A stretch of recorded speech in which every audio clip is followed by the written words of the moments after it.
Lower دیر تیمرگرہ میں منشیات کے عادی افراد کے بحالی کے لیے دہک آواز کے نام سے فلاحی ادارہ نے باقاعدہ کام شروع کیا ہے۔ مزید جانتے ہیں اس رپورٹ میں۔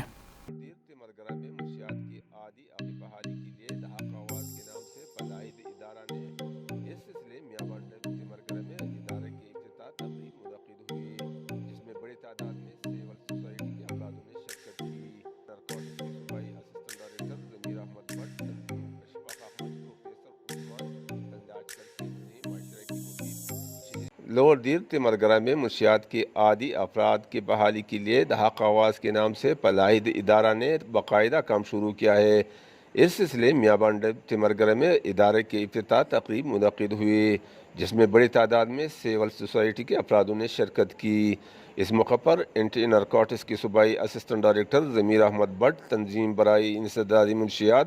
سوشل ویلفیئر آرگنائزیشن دہق آواز کے صوبائی چیئرمین حاجی شفیق، اینٹی نارکوٹکس کے سابق صوبائی وزیر ملک جان زیب خان، ڈاکٹر اشفاق احمد، پروفیسر عثمان، تنظیم کے vice chairman Abdul Aziz, social welfare officer lower Dir Nisar Ahmad, traffic incharge